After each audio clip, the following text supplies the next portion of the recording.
घरोघरी मातीच्या चुली या मालिकेचा 10 जानेवारीचा भाग तुम्ही ऐकत आहात आणि आता येणाऱ्या भागामध्ये जबरदस्त ट्विस्ट येणार आहे प्रेक्षकांनो. आज तर त्यांनी एवढा सुंदर दाखवलाय भाग की तुम्हाला काय सांगू.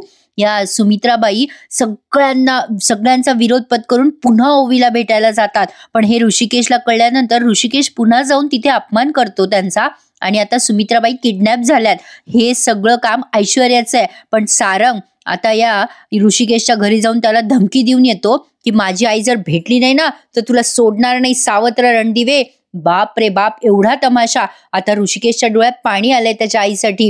हे सगळं कसं घडलंय, का घडलंय, त्यासाठी पूर्ण भाग बघत राहा घरोघरी मातीच्या चुलीचा. सुरुवातीला तुम्ही बघतायत की या ओवीने आईला तिचं सगळं सांगितलंय, म्हणजे जानकीला, की आई असं असं झालं, मी तिथे पेढे घेऊन गेले पण सारंग काका आला आणि त्याने मला ओरडलं. आता हे सगळं ऐकलं ना त्या ऋषिकेश हे सगळं ऐकून एवढा संतापतो की विचारूच नका. आता ओवी तो रागवलाय ऋषिकेश म्हणून थरथर कापायला लागते. ऋषिकेश जानकीला जाऊन जाब विचारतो आणि म्हणतो, काय ग, तुम्ही मला सांगितलं नाही दोघी मायलेकींनी?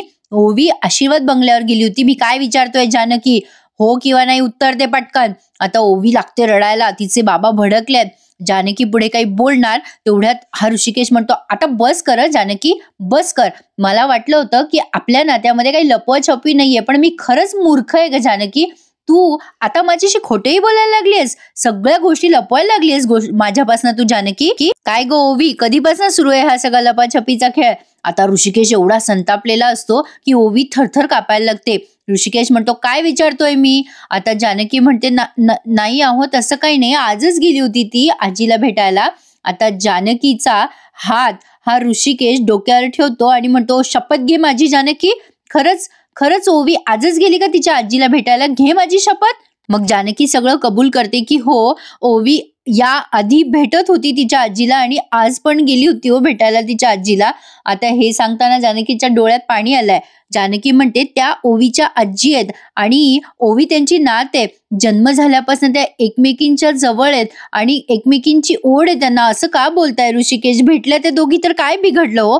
तुमच्या आईवर राग आहे ना, त्याची शिक्षा माझ्या मुलीला का, म्हणजे त्यांच्या नातीला का देताय तुम्ही? मी मान्य करते ऋषिकेश की माझं चुकलंय, मी तुम्हाला सांगितलं नाही, मी लपवलं तुमच्यापासनं.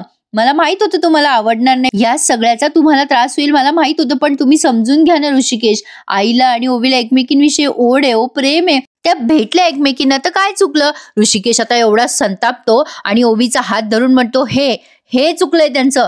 नात आहे ना ओवी त्यांची, मग कुठली आजी नातीच्या डोळ्यामध्ये अश्रू आणेल? हे काय पहिल्यांदा होतंय का जानकी? अगं त्या ऐश्वर्याने ओवीचा हात धरून तिला फरफटत बाहेर काढला तेव्हा कुठे गेली होती ग तिची आजी? आणि तो सारंग, आज त्या सारंगने ओवीचे पेढे उधळून लावले. काय चुकलं ग माझ्या लेकराचं?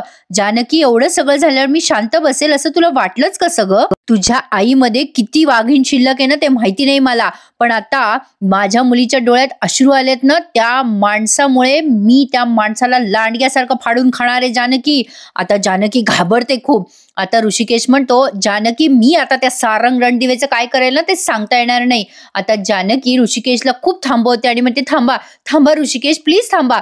आता ही जानकी ओवीला म्हणते, ओवी बेटा पटकन दार लाव. जानकी खूप समजवते ऋषिकेशला की असं नका करू, आपण सारंग भाऊजींना समजवू. प्रेक्षकांनो, आजचा भाग ना तुम्ही खरंच मन लावून ऐका आणि मला कमेंट करून नक्की कळवा की तुम्हाला कोणाचा मुद्दा पटलाय, ऋषिकेशचा, सारंगचा का सुमित्राबाईंचा किंवा या जानकीचा. एवढं सुंदर दाखवलंय ना त्यांनी आज. आता ही जानकी खूप समजवते, असं करू नका ऋषिकेश, अहो तुम्ही चुकताय. पण ऋषिकेश मात्र अजिबात ऐकायला तयार नाहीये जानकीचं. तो तिथून निघून जाणार म्हणजे जाणार हे त्याने ठरवलंय. ही जानकी म्हणते, ती ऐश्वर्या होती तिथे, तिने काही भरवलं असेल सारंग भाऊजींच्या डोक्यामध्ये. असं काय करता ऋषिकेश? तुम्हाला माहिती नाही तिथे काय झालंय, तुम्ही शांत व्हा ना. आता ही ओवी दरवाजा समोर उभी असते, ती काही जाऊ देत नसते तिच्या बाबांना. पण आता हा ऋषिकेश ओरडतो जोरात जानकीवर आणि म्हणतो, जानकी तुला सरक म्हटलं ना मी. ऋषिकेश आता जानकीला अक्षरशः लोटून देतो, कारण त्याचं डोकं खराब झालंय प्रेक्षकांनो. आणि बरोबर आहे, माझ्या मते तरी ऋषिकेशचं बरोबर आहे. जेव्हाच्या तेव्हा गोष्टी सॉर्ट आउट झाल्या ना की त्या बरोबर वटणीवर आणता येतात प्रत्येक लोकांना. आता बघा प्रेक्षकांनो, ही ओवी आता थरथर कापायला लागते आणि ऋषिकेशला म्हणते, बाबा माझं चुकलं, मी आता पुन्हा कधीच तिकडे आशीर्वाद बंगल्यावर जाणार नाही. आता ऋषिकेश ओवीला पटकन जवळ घेतो त्याच्या हृदयाशी आणि तिला घट्ट मिठी मारून म्हणतो, नाही बेटा, शांत हो, तुझं काहीही चुकलेलं नाहीये ओवी बेटा, तू कशाला सॉरी म्हणतेस मला? बेटा ओवी, सॉरी ते लोक म्हणतील तुला, तुझी चूक नाहीये ओवी राजा, रडायचं नाही हा. आणि आता तो तिला शांत करतो ओवीला आणि दरवाजा लावून निघून जातो. या दोघींना लॉक करतो तो. जानकी ऋषिकेशला खूप थांबवायचा प्रयत्न करते. असं काय करताय ऋषिकेश, थांबा, वेडावाकडं वागू नका हो, डोक्यात राग घालून घेऊ नका. ओवी पण म्हणत असते बाबा बाबा दार उघडा हो, असं काय करताय? पण ऋषिकेश म्हणतो नाही जानकी, आता ती वेळ निघून गेली आहे. जानकी म्हणत असते एकदा तरी बोला ना मला ऋषिकेश, प्लीज थांबा ना हो, असं काय करताय? ऋषिकेश म्हणतो नाही जानकी, माझा आता नाईलाज आहे. तुला जर मी इथे असं दार बंद करून कोंडून गेलो नाही ना, तर तिथे जाऊन सगळं सावरशील तू. जे चुकीचं आहे ना ते चुकीचंच जानकी, असं म्हणून तो आता रणदिवेला तिथे ओरडायला आणि झापायला गेलाय. प्रेक्षकांनो, आता इकडे जानकी आणि ओवी बिचाऱ्या एवढ्या रडायला लागतात. आता बघा प्रेक्षकांनो, ही ऐश्वर्या आता तिकडे भडकवत असते रणदिवेंना. जानकी खूप रडत असते आणि ओवी सुद्धा. आता जानकीला तर हेल्पलेस झाल्यासारखं वाटतंय. इकडे ही ऐश्वर्या सगळ्यांना सांगत असते हे ना मुद्दाम करतात सगळे, नाही म्हणजे गोड गोड पेढे पाठवायचे, गोड गोड मुलगी पाठवायची म्हणजे सगळंच निरागस, मग कोणी कशाला काय बोलणार ना. सुमित्राबाई शेवटी म्हणतात अरे नाही रे बाबांनो, कशाला तुमच्या जखमांवर मीठ चोळायला येईल माझी नात, अरे ती मला भेटायला आली होती, काय बोलताय त्या पुरीबद्दल, अरे माझी नात आहे रे ती. पण आता खिजलेल्या वाघासारखा हा ऋषिकेश इतका जोरजोरात ओरडत असतो सारंग सारंग रणदिवे बाहेर ये. आता नाना सुद्धा खिडकीत येतात प्रेक्षकांनो हा सगळा तमाशा पाहायला. सारंग पण बाहेर येतो आणि उद्धटासारखा म्हणतो काय आहे. सगळेजण समोर येतात आणि आता या सारंगचं तोंड भलं चुरूचुरू चालायला लागलंय, स्वतःच्या बायको समोर चालत नाही याचं तोंड. आता सारंग बाहेर आल्यावरती ऋषिकेश म्हणतो काय रे, मर्द म्हणतोस ना स्वतःला, खरा मर्द आहेस तर माझ्याशी लढणं समोरासमोर, कशाला माझ्या पोरीवर आरडाओरडा करतोयस तू, लहान लेकरांवर ओरडायची कशी आली रे मर्दानगी तुझी, माझ्यावर हात उचल ना हिम्मत असेल तर. सारंग म्हणतो मर्दानगी, तू काय बोलतोस रे, खरा मर्द असा पाठीमागून वार करत नसतो. ऋषिकेश म्हणतो मी कधी कसं असं केलं का रे सारंग, जेव्हा जेव्हा मला राग आला ना तेव्हा समोर येऊन थोबाड फोडलंय मी तुझं.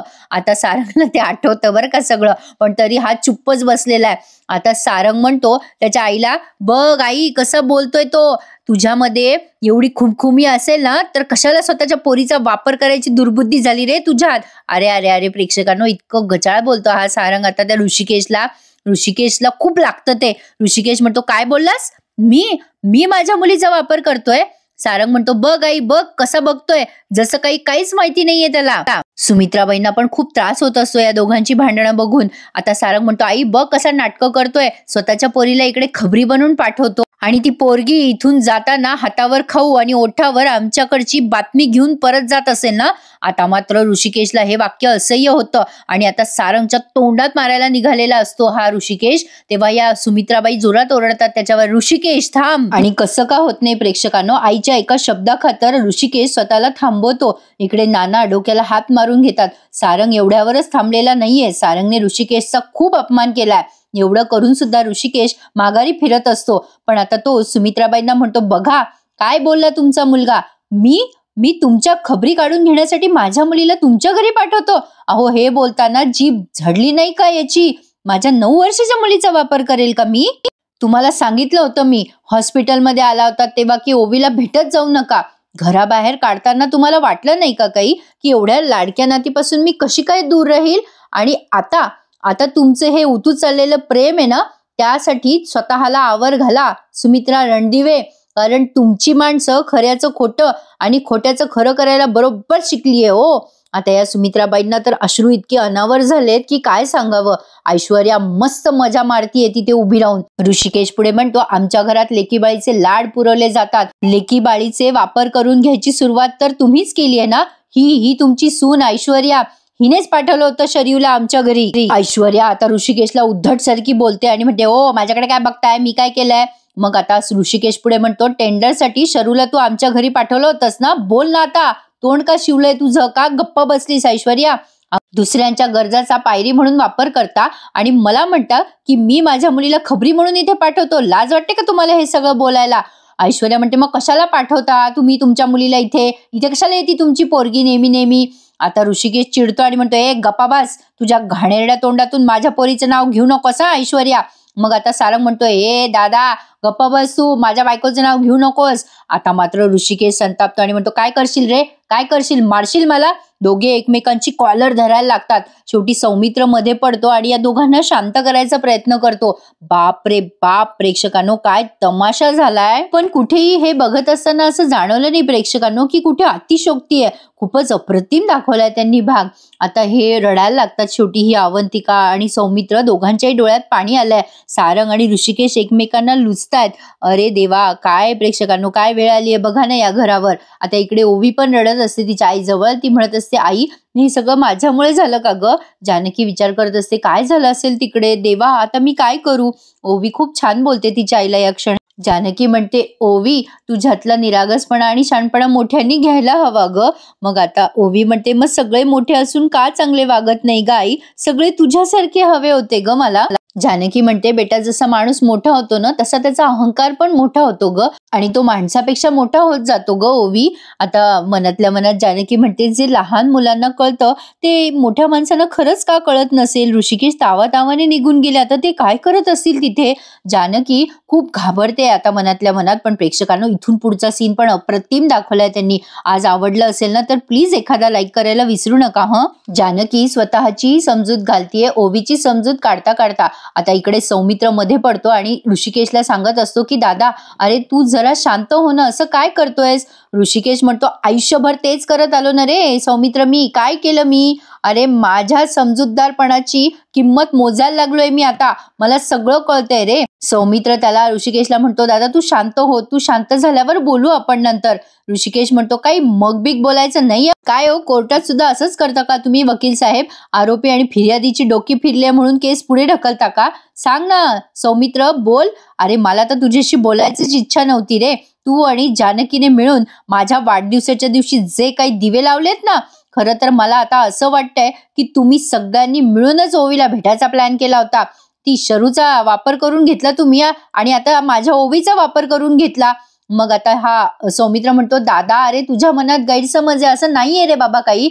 अरे आई आणि ओवी एकमेकींना भेटतात कारण त्या दोघींचा जीव आहे रे एकमेकींवर. अरे आजी आहे रे ती ओवीची. मग ऋषिकेश 100 बात की 1 बात करतो प्रेक्षकांना. तो म्हणतो, घरातून बाहेर काढताना कुठे गेली होती त्यांच्यातली आजी मग सांग ना आता, गप्प का बसलाय सौमित्र. आता मात्र सगळेजण चिडीचूप होऊन जातात. ऋषिकेशच्या या प्रश्नाचं उत्तर कोणाकडेच नाहीये. आता ऋषिकेश त्या सुमित्राबाईंच्या समोर येतो आणि म्हणतो, माझ्या ओवीच्या हातातले पेढे हिसकावले, माझ्या ओवीला ओरडलं, रागवलं, आधी तर तिला घराच्या बाहेर हकललं.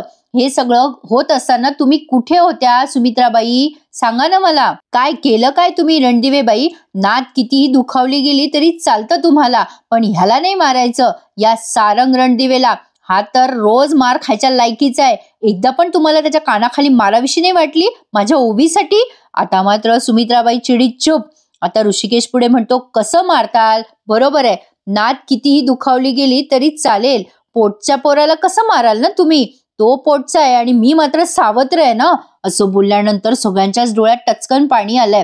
सारंग आणि ऐश्वर्या सोडलेत तर.